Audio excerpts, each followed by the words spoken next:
1 जनवरी 1818 को east India company और पेशवा बाजीराव द्वितीय की सेना के बीच हुए भीमा कोरेगांव युद्ध की आज बरसी है। देश भर के दलित 1 जनवरी को पुणे स्थित भीमा कोरेगांव स्मारक पर जुटते हैं। इस वीडियो में हम आपको बताएंगे कि दलित विजय का प्रतीक बन चुके इस युद्ध की पूरी कहानी क्या है। सबसे पहले हम आपको यह बता दें कि 1 जनवरी 1818 को हुए इस युद्ध का नाम कैसे पड़ा। ईस्ट इंडिया कंपनी और पेशवा बाजीराव द्वितीय की सेना के बीच यह युद्ध पुणे के करीब स्थित कोरेगांव नामक गांव में हुआ था। यह गांव भीमा नदी के किनारे बसा हुआ है, इसीलिए इस युद्ध का नाम भीमा कोरेगांव युद्ध पड़ गया। भीमा कोरेगांव युद्ध से पहले ही अंग्रेजों और मराठा के बीच हुए 2 युद्धों में पेशवा कमजोर हो चुके थे। पेशवा की सेना में 20,000 घुड़सवार और 8,000 पैदल सैनिक थे। पेशवा अंग्रेजों की पुणे रेजिडेंसी पर कब्जा करना चाहते थे। पहले बाजीराव द्वितीय ने पुणे पर कब्जा करने के लिए 5,000 सैनिक भेजे, लेकिन बाद में उन्होंने ब्रिटिश सेना के छोटे आकार को देखते हुए 3 इन्फेंट्री डिवीजन भेजे। हर डिवीजन में करीब 600 सैनिक थे। 3 डिवीजन में मिलाकर करीब 2,000 सैनिक पेशवा की तरफ से युद्ध में शामिल हुए। ब्रिटिश सेना की रेजिमेंट में कुल 834 सैनिक थे। ब्रिटिश सेना ने पेशवा के सैनिकों को पुणे में घुसने नहीं दिया। 12 घंटे तक चली इस लड़ाई में पेशवा के करीब 500 से 600 सैनिक मारे गए। भारी नुकसान के बाद बाजीराव ने अपने सैनिकों को वापस बुला लिया। पेशवा द्वारा फौज को वापस बुलाने की एक बड़ी वजह ब्रिटिश जनरल जोसेफ स्मिथ की एक बड़ी सैन्य कमान के साथ वहां आने का भय भी बताया जाता है। बॉम्बे प्रेसिडेंसी के गजेटियर के अनुसार ईस्ट इंडिया कंपनी के 834 सैनिकों में 49 सैनिक मारे गए। 200 से ज्यादा ब्रिटिश सैनिक घायल हुए या फिर लापता हो गए। 1757 में अंग्रेजों ने प्लासी की लड़ाई में बंगाल के नवाब सिराजुद्दौला को हराया था। प्लासी के युद्ध को पूर्वी और उत्तरी भारत में अंग्रेजी राज की स्थापना का निर्णायक मोड़ माना जाता है। मराठा शासक छत्रपति शिवाजी और संभाजी महाराज ने मुगलों से मुकाबला करके मराठा साम्राज्य की स्थापना की थी। 1707 में औरंगजेब के निधन के साथ ही मुगलों की ताकत कम होने लगी। मुगलों के पराभव का फायदा ईस्ट इंडिया कंपनी ने उठाना शुरू कर दिया था। शिवाजी के पोते और संभाजी के बेटे साहूजी महाराज की सत्ता पर पकड़ अपने दादा या पिता जितनी मजबूत नहीं रही, लेकिन पेशवा बालाजी विश्वनाथ के परिदृश्य में आने के बाद ही मराठा साम्राज्य के हालात बदलने लगे। पेशवा बालाजी विश्वनाथ और उनके वंशजों ने मराठा साम्राज्य को देश की सबसे बड़ी ताकत के रूप में बदल दिया था। भारत पर कब्जे के लिए ईस्ट इंडिया कंपनी को पेशवा को हराना जरूरी हो गया था। अंग्रेजों और मराठों के बीच कई युद्ध हुए, लेकिन 1818 में हुई भीमा कोरेगांव की लड़ाई के बाद अंग्रेज निर्विवाद रूप से भारत की सबसे बड़ी ताकत बन गए। इसीलिए ईस्ट इंडिया कंपनी के इतिहास में इस युद्ध का खास महत्व है।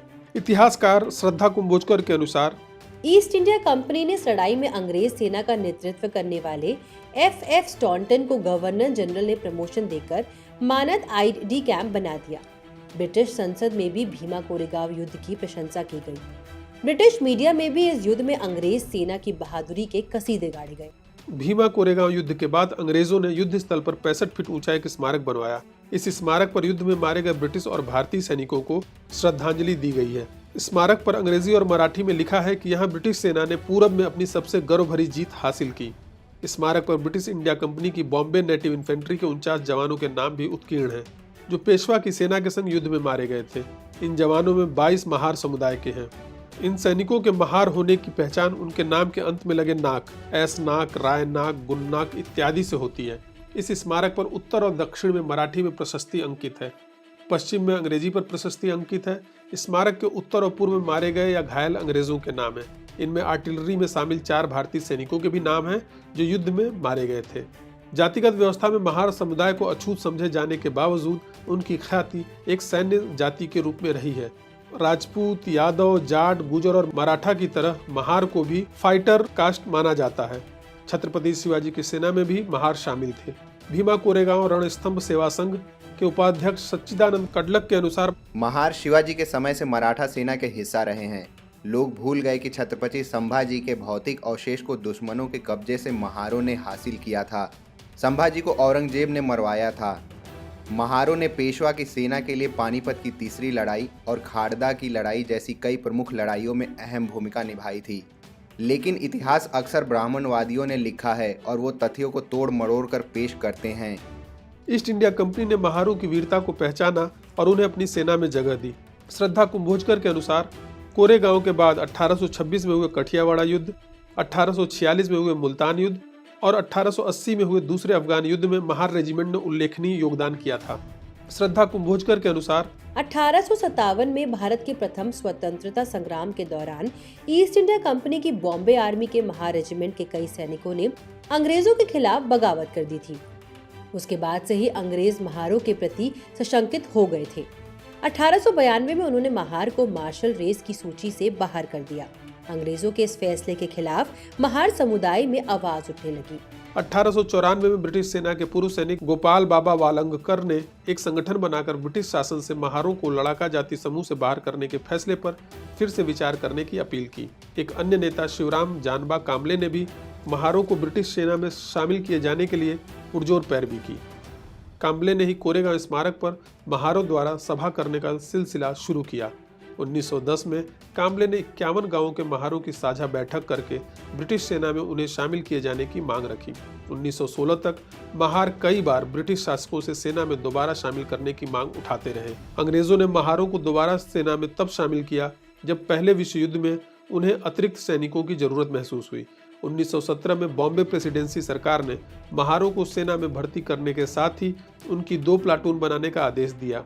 लेकिन 1914 से 1918 तक चले पहले विश्व युद्ध के खत्म होने के साथ ही ब्रिटिशों ने महारों की सेना में भर्ती फिर से बंद कर दी। भीमा कोरेगांव के इतिहास में बड़ा मोड़ तब आया जब बाबा साहब डॉक्टर भीमराव अंबेडकर ने कोरेगांव युद्ध की 109वीं बरसी पर 1 जनवरी 1927 को इस स्मारक का दौरा किया।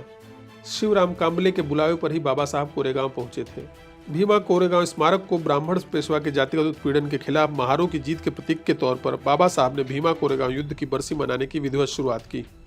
बाबा साहब के इस फैसले के पीछे उनके निजी इतिहास की भी बड़ी भूमिका थी।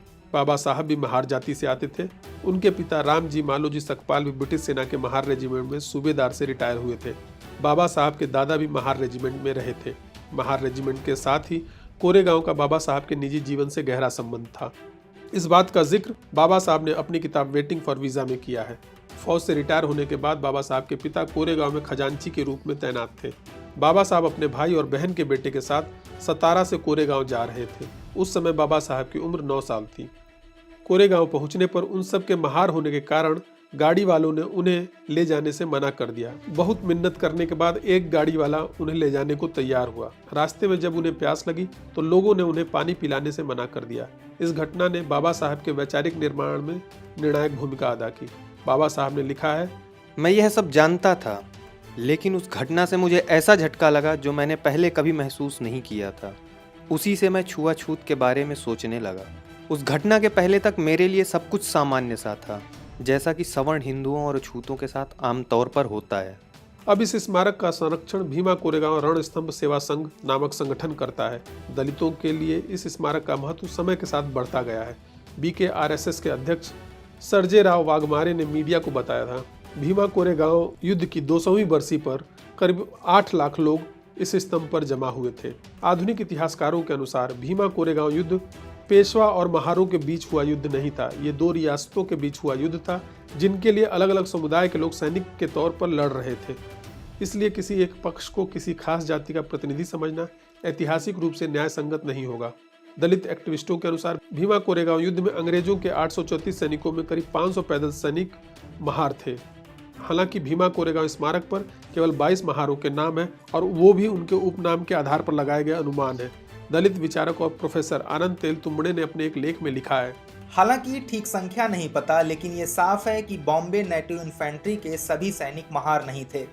अगर मारे गए लोगों की सूची देखें तो भी साफ है कि मारे गए 49 सैनिकों में 27 सैनिक महार नहीं थे। इन तथ्यों की रोशनी में ये कहना गलत होगा कि महार पेशवा के ब्राह्मण सत्ता के खिलाफ लड़ रहे थे। भीमा कोरेगांव युद्ध के बाद महारों के जातिगत उत्पीड़न में कोई फर्क पड़ा हो, इसका भी कोई ठोस सबूत नहीं है। आनंद तेलतुंबड़े ने लिखा है, इस बात के कोई सबूत नहीं मिलते हैं कि पेशवा राज खत्म होने के बाद महारों को जाति उत्पीड़न से कोई राहत मिली थी। सच ये है कि जातिगत उत्पीड़न अबाध रूप से जारी रहा था। भीमा कोरेगांव की लड़ाई के बाद भी जिस तरह अंग्रेजों ने महारों की सेना में भर्ती रोक दी, उससे साफ है कि उनका मकसद अपना हित साधना था। ये अलग बात है कि बाबा साहब ने भीमा कोरेगांव युद्ध का इस्तेमाल दलित अस्मिता को जगाने के लिए किया। आनंद तेलतुंबड़े ने लिखा है, जब बाबा साहब भीमराव अंबेडकर भीमा कोरेगांव की लड़ाई को पेशवा शासन में महार सैनिकों के उत्पीड़न के प्रतीक के तौर पर पेश करना शुरू किया तो वह एक विशुद्ध मिथक का निर्माण कर रहे थे। इतिहासकार जो भी कहें, आज के दलित राजनीति में भीमा कोरेगांव युद्ध का एक अहम स्थान है। आज भी देश भर के दलित इस मौके पर पुणे में इकट्ठे होते हैं। उम्मीद है कि आप सबको यह वीडियो पसंद आया होगा। ऐसे ही और दूसरे वीडियो देखने के लिए हमारे चैनल को सब्सक्राइब करें और नोटिफिकेशन पाने के लिए बेल आइकन ज़रूर दबाएं।